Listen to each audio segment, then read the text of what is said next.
Awesome. So my name is Jeff Hernandez. I am the association president, Association of Northwest Steelheaders. I should have my Steelheaders hat on, but I decided to go with my Joseph Fly Shop hat tonight. So Joseph is pretty close to the Grande Ronde River, and my wife and I have been going to the Grande Ronde for the last 4 years, a part of a ODF and W event, brute stock collection. I'll talk about that in a little bit, in just a little bit. And we would stay in Enterprise and kind of work. We work remotely, so we would work for the week in Enterprise, and then on the Thursday of the event, we drive up to Troy. So kind of the thought behind tonight, and what I was hoping to accomplish is, it's kind of this idea. Have you guys ever like driven somewhere and you go by like I was in Washington and I went by the Yakima River and I'm just like, this is a pretty river and I know people fish here, but I don't know anything about this river. I don't know what kind of fish runs it gets. I don't know like when you would fish this river. I don't know what you'd use in this river. And so it's kind of like this idea of I really love sharing about experiences that I've had and rivers that I've fished on. And so tonight is going to be like a technical report, like probably not everything, but like really, if you're interested in fishing on the Grand Ronde River, I hope to leave you with enough information that you would be like, okay, cool. I at least have a good starting point to feel comfortable going there. I'd know when to go there. I'd know what I could hope to catch there. I know, what I would need to use to fish on this river. So that's what I call a technical report, is kind of like all the details. I'll get into some fishing methods, but probably going to be a little bit high level for the most part, but hopefully enough to at least get you started. So that's kind of the idea behind tonight.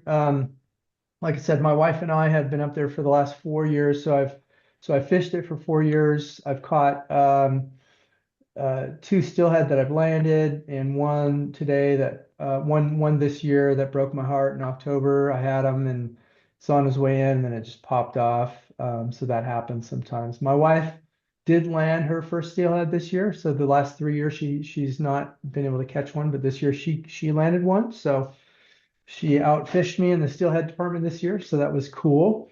But it's a great river. It's beautiful, and so I'm excited to share all about it. So that's kind of the idea behind tonight. And so with that, let's go ahead and get the party started. I'm going to just flip through this slideshow, and I think this is just kind of the best way for me to talk through tonight's presentation, as well as show you some pictures and just kind of hopefully give you guys a visual of like, okay, what does it look like up there? So, all righty. So tonight, this is kind of the agenda, where I kind of just want to give you an idea of where the best place to fish on the Grand Ronde is. And the answer is Troy, Oregon. So I'm going to show you where that is and a little bit about Troy itself. When, so that's probably the biggest, most helpful piece of advice is like, well, when would be a good time for me to show up on that river if I wanted to catch a steelhead or trout or anything else?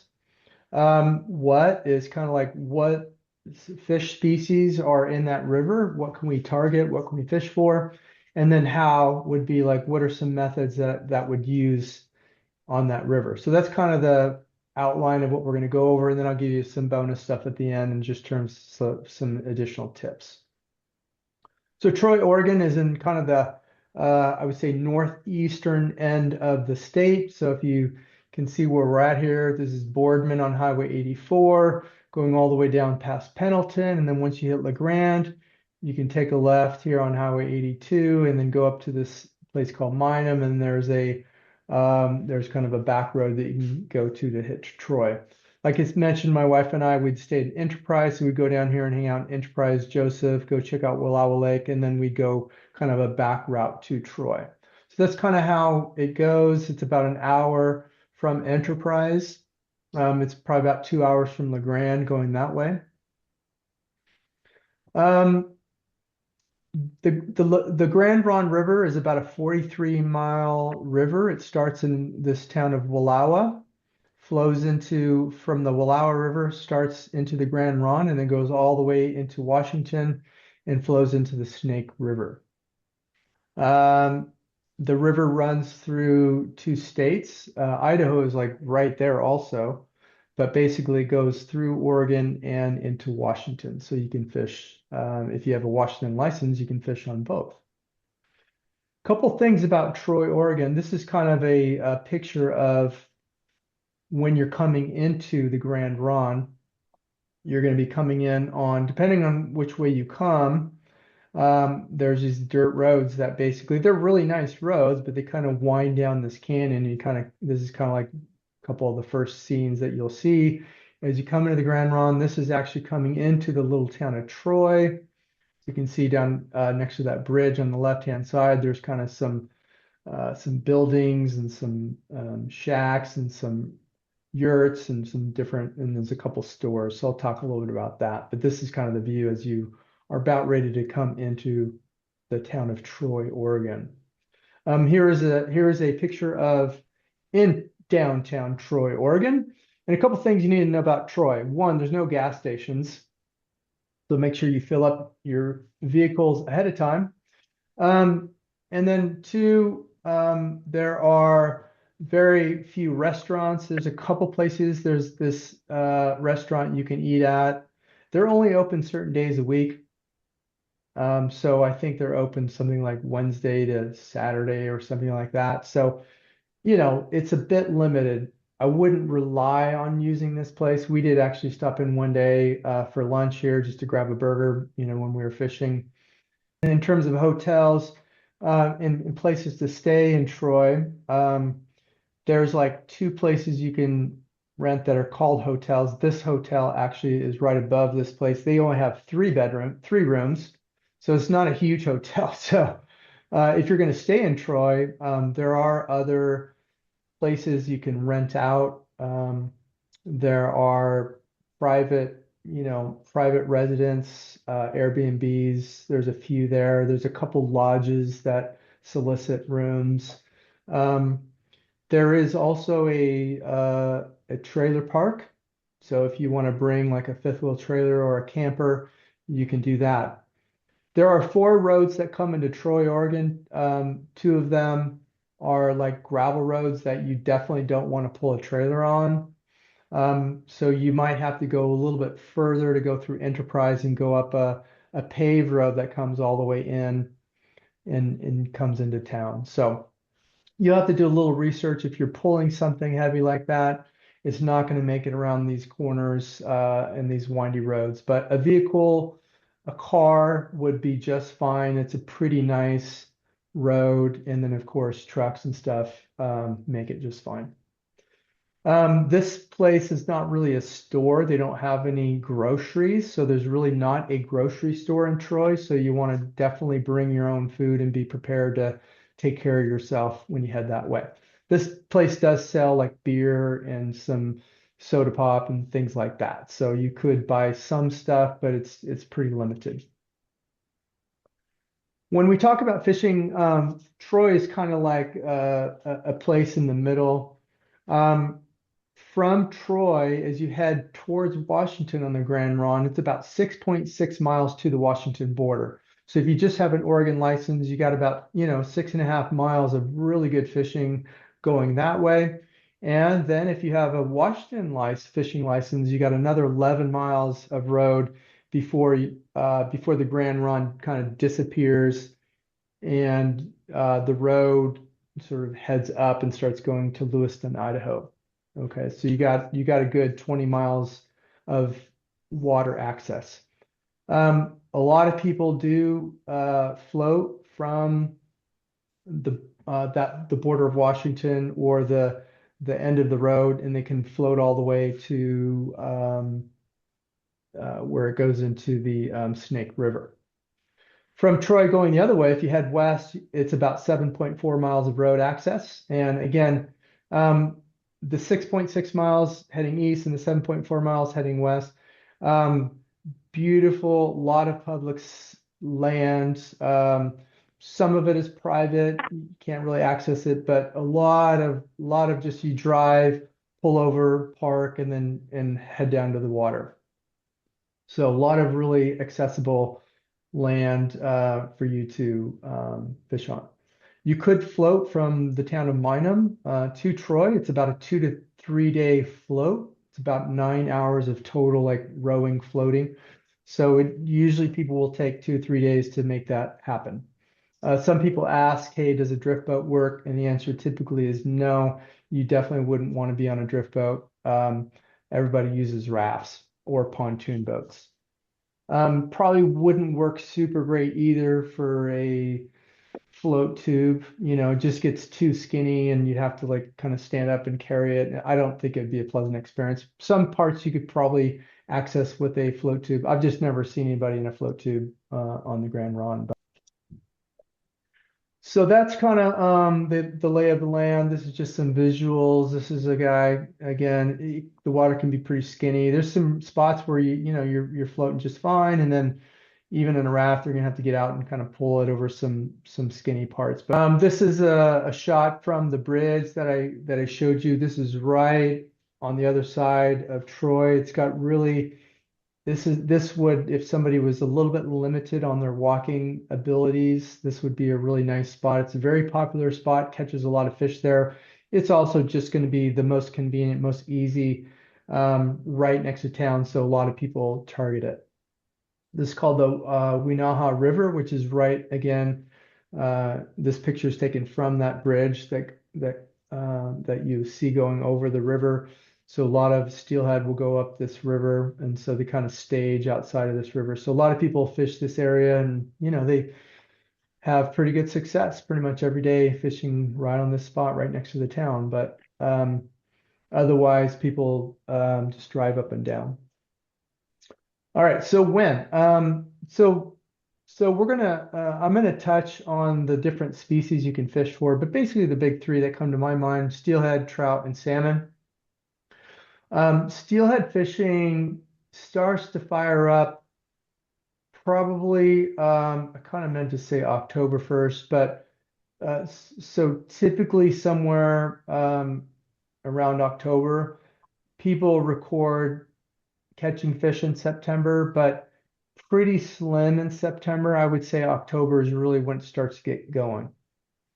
We have our big trip every year out there with ODF&W. They do a big broodstock collection, and we go out usually around the 15th of the month. And this year it was dry and the water was pretty low, and the fishing was pretty, I would say the fishing was pretty slow. For as many people that were out there, we caught some steelhead, but it was pretty hard catching. There was like 30, 40 people that fished, and we had only caught four steelhead in one of the days that we were there. So not great numbers, right? But there were some there in the system. So once a couple rains come and the water level maybe rises a little bit with those rains, it's going to shoot some new fish up. And so they really start coming in big numbers at the end of October, and it fishes pretty well all the way through December for steelhead. So steelhead, that's what you want to target. I would say probably, why did I say open September 1st to April? Oh, it's open from September to April. Okay, so you can fish all the way into April if you want to. But I would say the peak run goes from October to December. Okay. Trout, it's open all year round. You can keep 5 hatchery trout per day. June and July are really good months during the summer for trout. They get super active. But when we've been there in October, we've caught I caught a lot of trout. So trout fishing, I would say, is going to be pretty good pretty much all year round, somewhat like the Deschutes River. Some months they're going to be more active, but they're there. They do come and go. They do migrate through the river. They do leave and go, maybe go down to the Snake River and then come back up. But so they do move around. But there are going to be some trout in the system, I think, in the summer and then again in the fall. This river does get a really nice salmon run as well. Fall, Chinook, and coho come through. We all the Chinook, I believe, are native or wild, so we release all of those. But the coho you can retain. You can retain those from September 1st to November 30th. These are the regulations I just looked at. So obviously when you go, you want to make sure that you look at the current regulations. Don't quote me, don't call me if you get a ticket.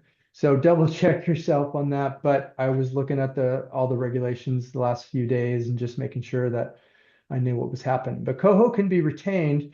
And according to what it says on the website, they say you can keep the coho there and they don't specify that it has to be a hatchery coho. So I believe that you can keep a native or a wild coho as well. I don't even know if they have hatchery coho there, but whatever coho is in the system, I believe you can keep. Um, and we didn't really target the Chinook, but we inadvertently caught a few. So, they're going to hit spinners, they're going to hit our float jigs and whatever you're using out there, they're going to hit it just like a steelhead would for the most part. And so, it was fun to catch them, but we put all those back. All right. So this is again, I'm going to kind of show you some different pictures. It's a picture of my wife.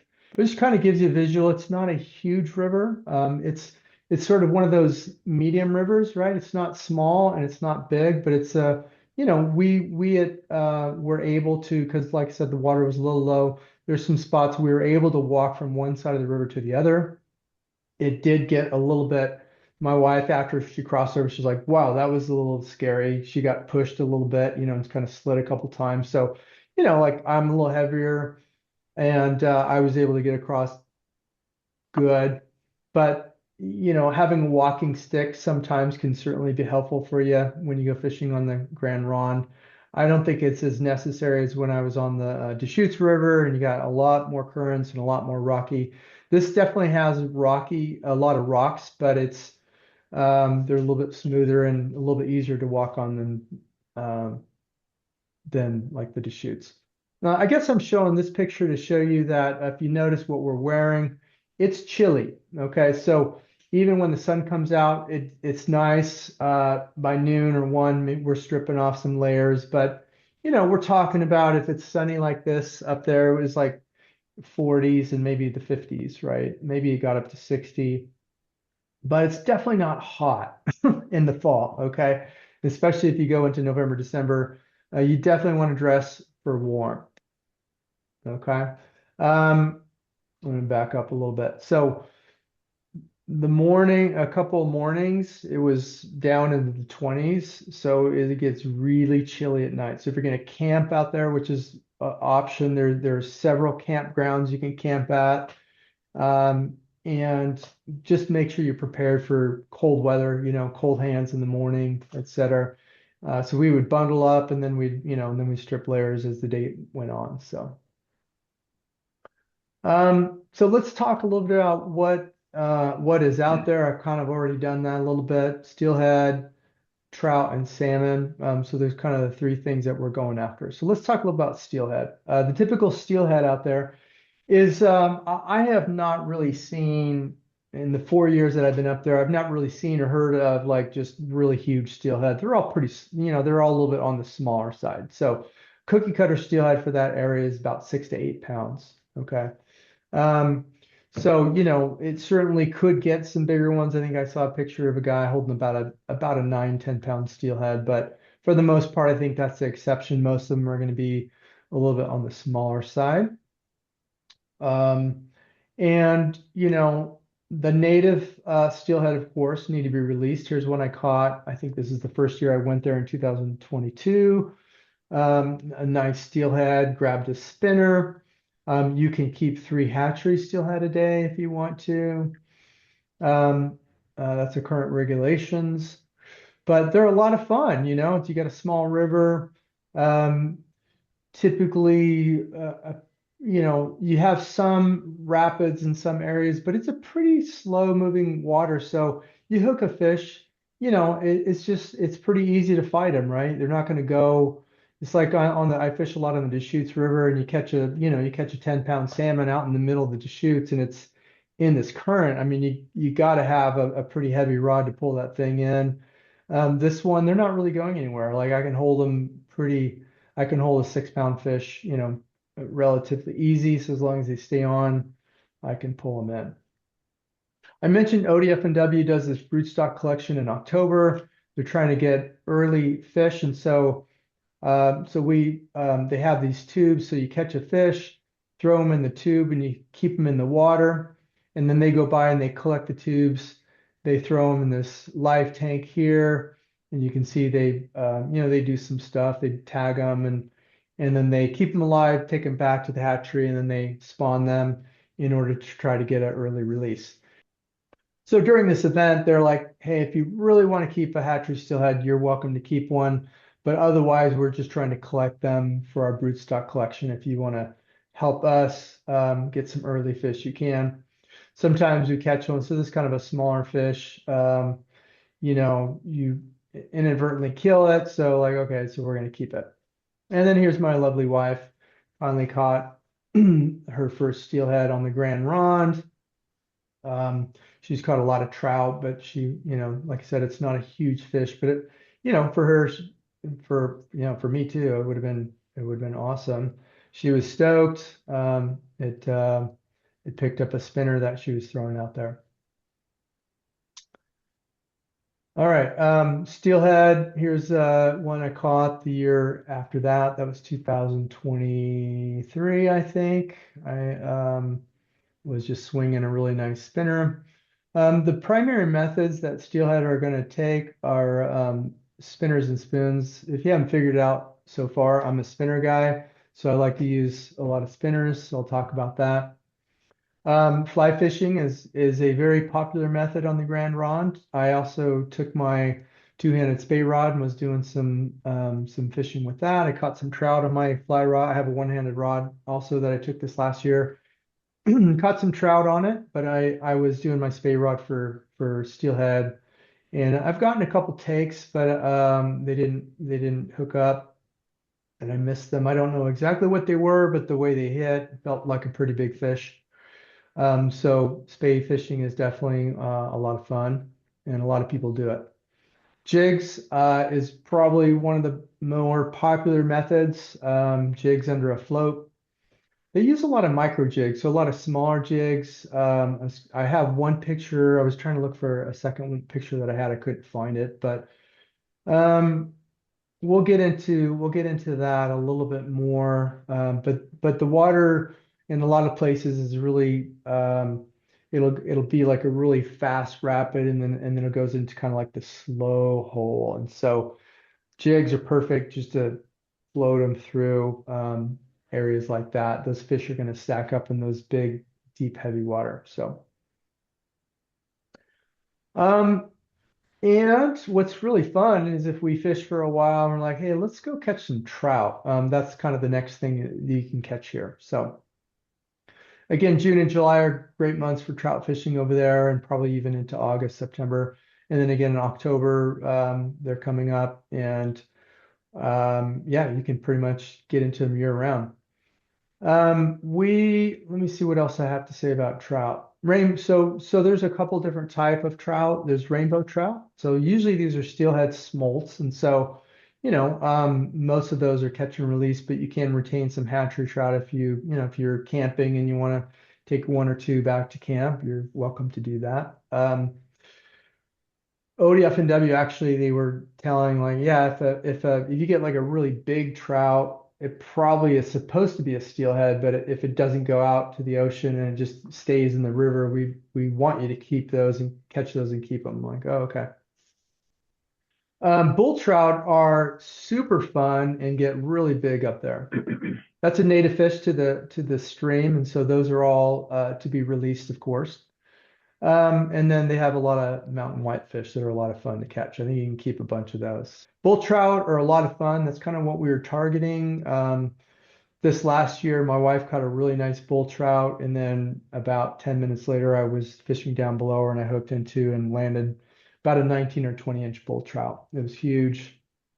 Um, and there's a picture of one I caught the very first year. So They're super pretty. They have a lot of dots on them. This one was a little pretty bright. They're usually a little bit darker.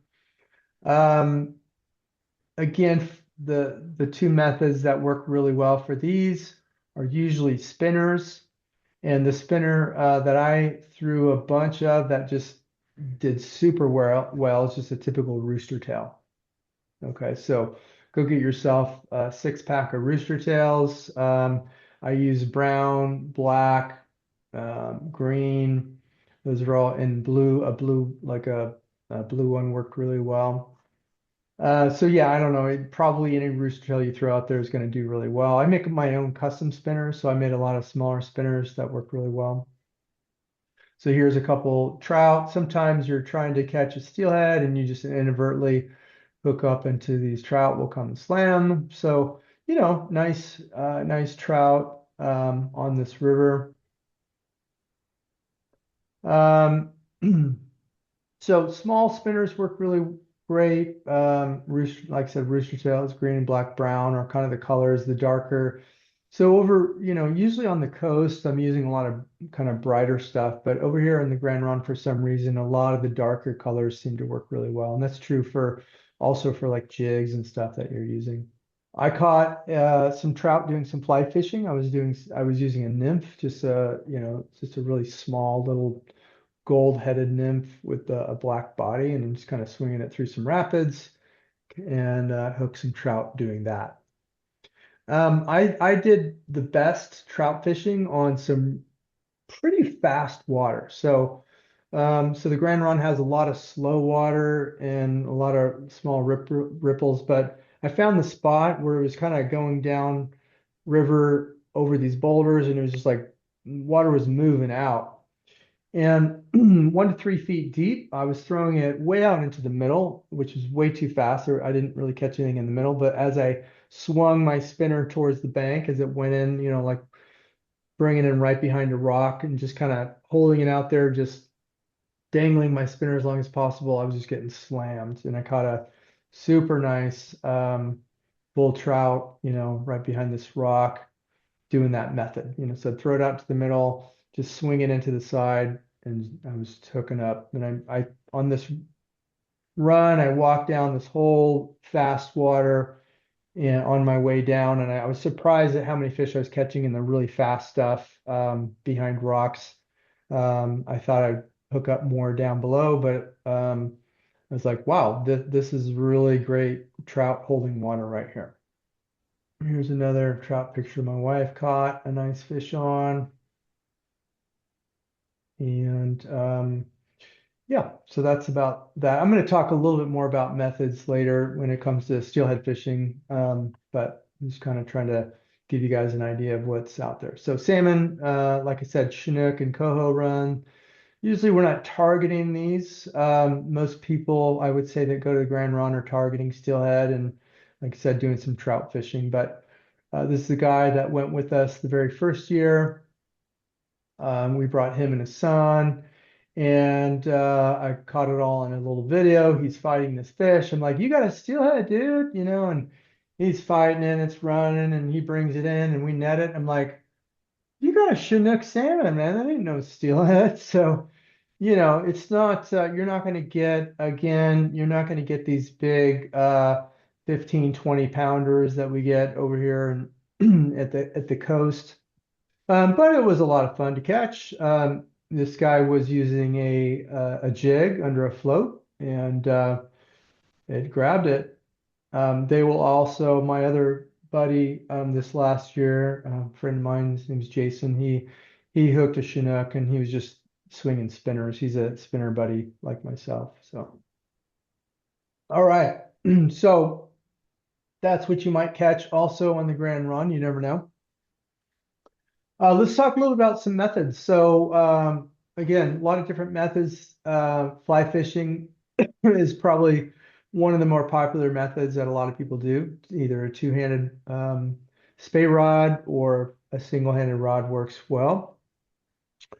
In terms of spinner fishing, a lot of people throw spinners, and then, like I said, float fishing with jigs or flies is going to be a really popular method out there as well.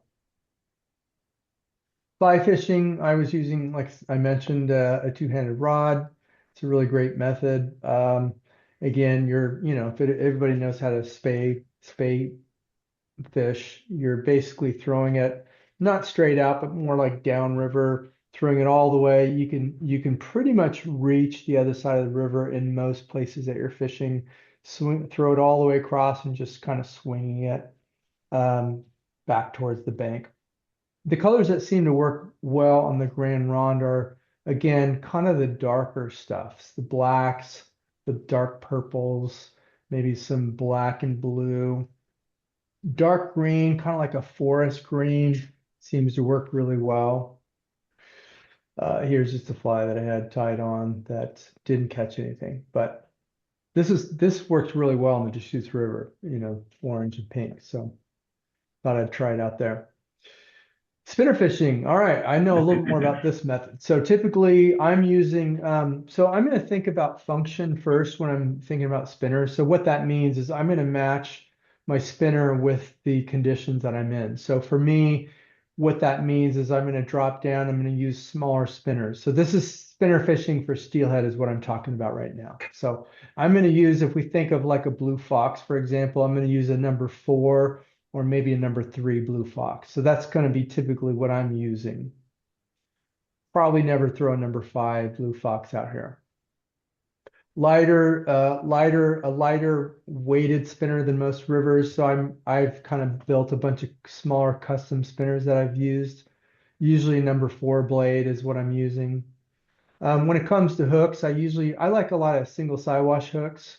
Treble hooks work fine, but it is a pretty rocky bottom, and you're gonna run into that rock. So I kind of like to hit my spinners, like bounce them on the bottom every once in a while. So single sidewash hooks work really well, and I'm gonna get caught less on rocks, and so I tend to go that way. Again, maybe similar color styles, bodies. I'm going to use blue, purple, orange. Orange worked pretty well. I caught a steelhead on that. And really, copper, silver, brass, they all seem to work pretty well also.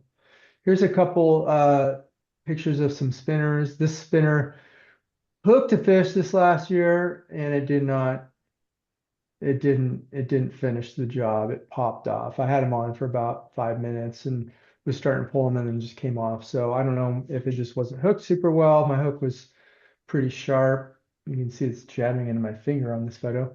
But yeah, first time I don't usually use white blades, but a buddy of mine caught a steelhead on the Deschutes River. We had just gone in September and he was using a white blade. So I'm like, oh, I'll give it a try. Somebody went by and said they had just caught a steelhead on using a purple fly. So I'm like, oh, let me try purple. So I threw this on, threw it out there, and I hooked a fish, but didn't land them. These other spinners on the right are from a presentation this guy gave, but these are like number 3 and number 4 size blue foxes. You can see they have a single sidewash hook on them, so he's kind of swapped them out. This one on the very top, that one is I usually put beads on the bottom of my spinner. So if you can see on the left-hand side, that purple spinner has a bead on it. These are from a manufacturer who makes these spinners, Steelhead Slammer. So the name of the company is called Steelhead Slammer. They're kind of expensive. You're going to pay about $6 for one of the spinners, but but they swim really nicely. My buddy who grabbed my rod with my spinner on it caught a steelhead on a steelhead slammer. It was an orange one last year, so 2024. So they're nice little spinners. So that's just kind of a visual, like that's kind of the size that I'm using when I'm on the Grande Ronde. I just go a lot smaller. So the water that steelhead typically like to hold in, I would say ideal steelhead water is water that's about walking speed, or maybe just a little bit faster. Typically, we want to make sure that it's at least, 2 to 3 feet or maybe 4 feet deep. And they really love to be hidden. They love to be safe and secure. They're used to birds flying over, and they really don't like to be exposed. And so anytime there's a little bit of a 3 to 4 feet deep water, walking speed that has some ripples over the top, that is some perfect steelhead water right there. If there's rocks or boulders they can hide behind or logs, they're going to really like those spots as well. The water that we target most of the time is just big tail out water. So it'll be so the Grand Ronde will be really wide and skinny, right? They're gonna have to go through that water, but they're not gonna be holding in that water. And all of a sudden, what's gonna happen is then all of a sudden it starts to narrow, and all of a sudden you're gonna have this big rapids, and then it's going to go into this big funnel, and then it's going to kind of open up again, and you got this big tail out, and then you get this big deep canyon water. Okay. So right when it goes through the heavy rapids and then it starts to widen out and you get this tail out that's kind of like starting to soften and slow down, like that's the water that we're targeting. Like right where the rapids are and then through the slower waters where those steelhead typically will hang and be waiting. Can we So get in with some questions pretty soon? yeah, yeah, pretty soon. Do you have one now? Yeah. Well, I wanted to kind of go back to a little more Grand Ronde specific Okay. rather than general fishing stuff. So I have floated from Minam to Troy, Oh, really? Okay. and there's quite a bit of water, but not a bunch of easy access. And I noticed that depending upon the direction the river is flowing, either on the north side or the west side, you got a pretty steep bank. And Yeah. and so bank access, you're going to kind of have to be on the south and east side of the river for the most part, at least above Troy. I didn't go hmm below Troy, so I don't really Okay. know what that might be like below Troy. Um, Yeah. so It's kind of some of the same. I would say you're right. uh, I think that's, I appreciate you bringing that up. There is, I mean, we're not getting any younger, right? And my knees aren't what they used to be. I would say if somebody's generally in okay shape, you have, there's quite a few options, that you can get down to the water. I would say, we've taken some folks who are getting a little bit older and their legs aren't what they used to be. So, you are going to be a little limited. It is a little bit of a walk. You might have to drop down off the main road to get to some spots.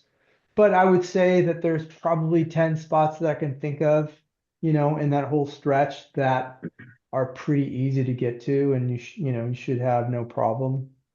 yeah, I like a lot of Flat. bank fishing, but one thing, at this uh, older age, I do take guided trips, and I'm wondering, are there guides that are working out of Troy or? Yeah, yeah, yeah. There are. I was looking at one today also. There's a little lodge, like as you enter into Washington, and right before the highway goes up and leaves the Grande Ronde River, there's a lodge there, and they have some guided trips there.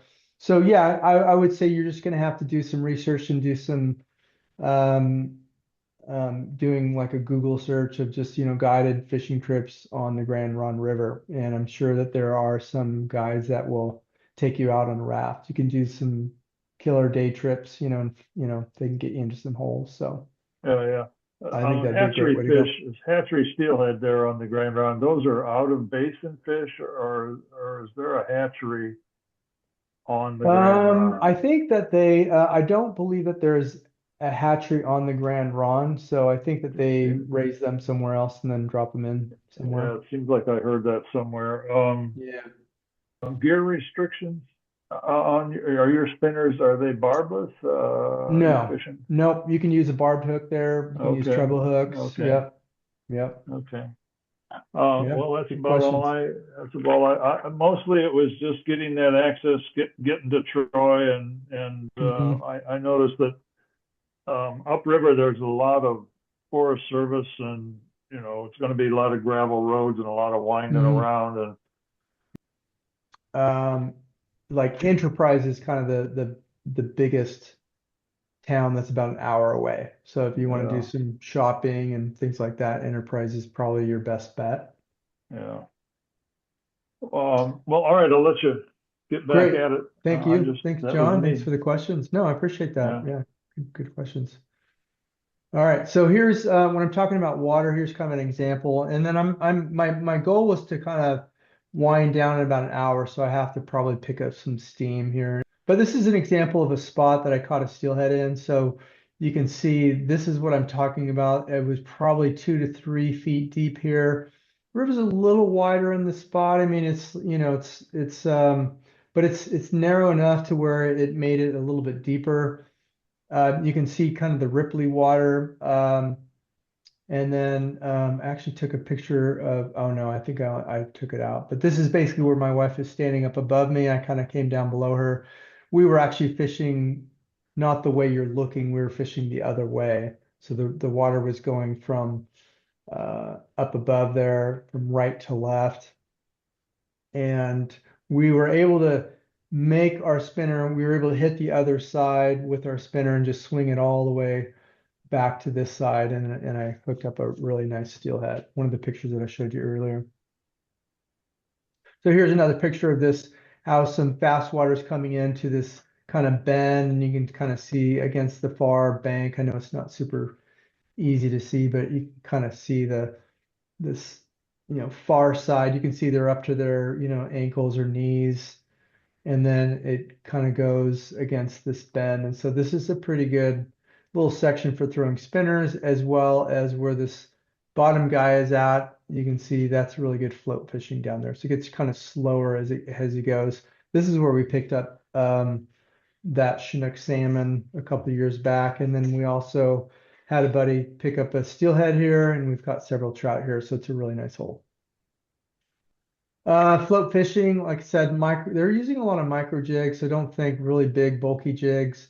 Again, a lot of dark colors. Uh-oh, I gotta plug in my computer. Um, Greens, this forest green, black nightmare jigs work well. Uh, there's a lot of slow, deep holes that work pretty well for jig fishing. So again, this is you can see some rapids coming down, and then it always kind of slows up, and you have this kind of holding water. It's pretty nice steelhead water against that far bank. The fish aren't going to swim in the slower stuff near us, so it's pretty clear where they probably would be holding. So anything right below some rapids is kind of where you want to target. This is just a picture on the right-hand side. This is ODF&W. He went down a raft, and when he got back from his trip, I'm like, what do you got on there? So you can see a little micro jig. So this is the opposite of what I just told everybody to use. He had a little white thing on here with a pink head.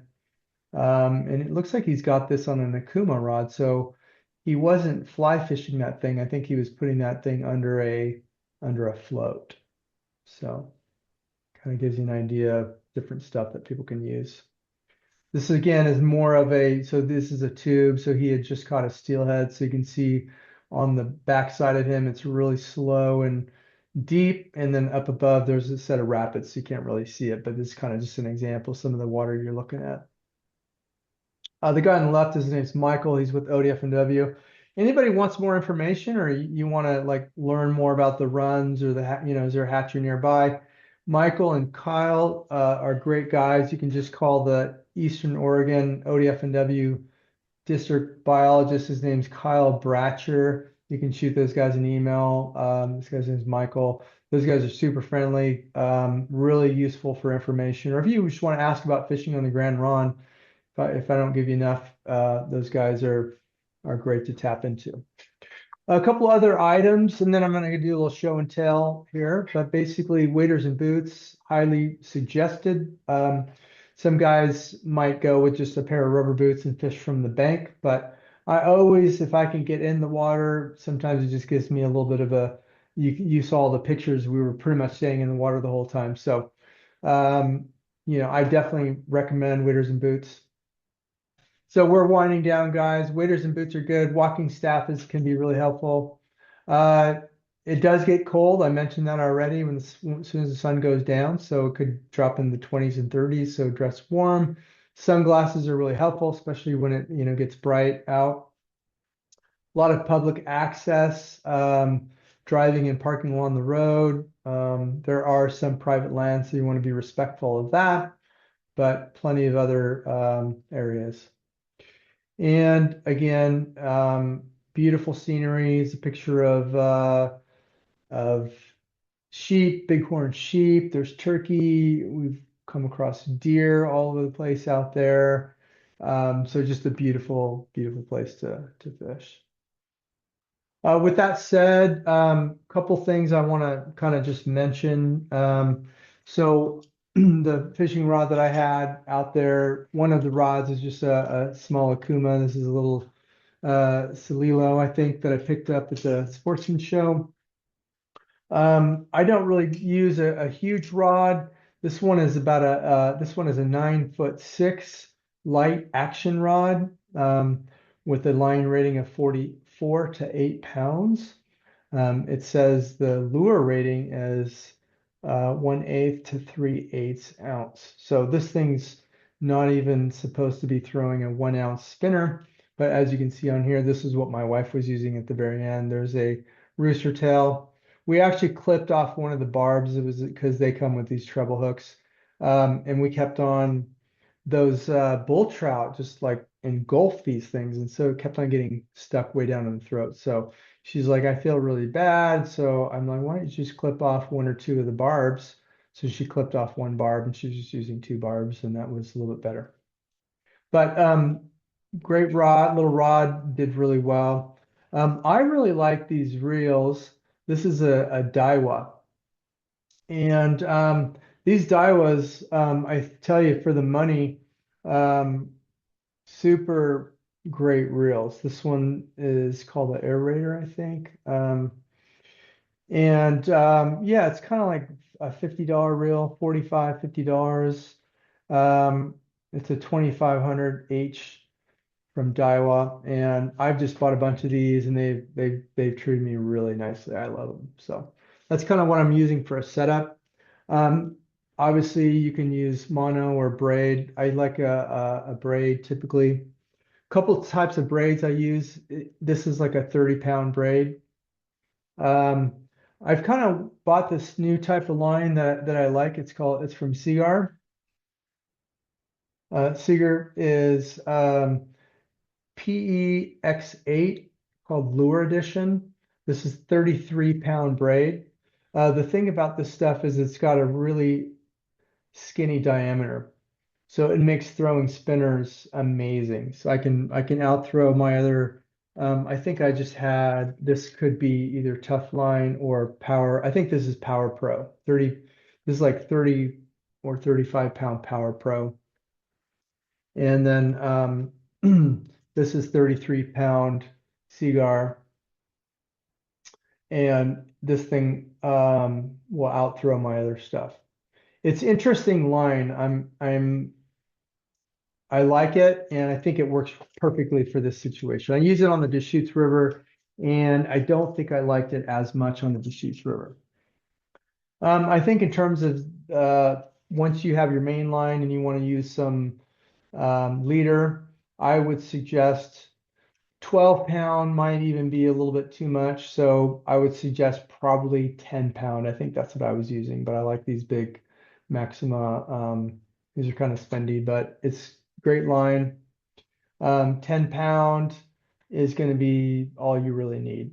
Even if you catch a bigger steelhead or a bigger Chinook, I think 10-pound will get the job done just fine. So, and 10-pound leader, I always tie a double uni knot from my braid, and I usually put like a 10-foot bumper, and I usually use a double uni knot or a Albright knot, I think, is a new knot that I'm using that works pretty well. You can use a nail knot. So anything that has line to line.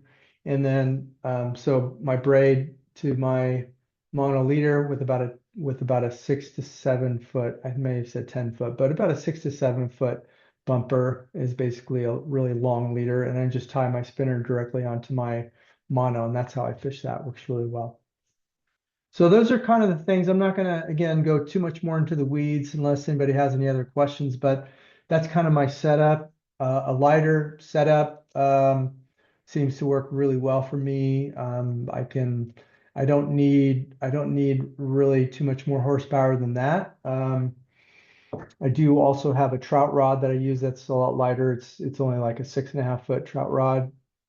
Um, that is a Fluger Tryon and a Fluger rod, and that works really well for the trout. All right, I've been talking for an hour. Any other questions? Love to answer them for you if you'd like to, but hopefully tonight has just given you a great taste of what it's like to be on the Grande Ronde. If you want a little bit more of a taste, feel free to go into the chat. I put a YouTube video of our last Grande Ronde trip. I kind of put together just some videos that I took and some pictures, and I made a nice little YouTube video. So look in the chat, or you can go onto the Associated Northwest Steelheaders YouTube channel and you can see it there. I'll also, for everybody that came in and signed up through the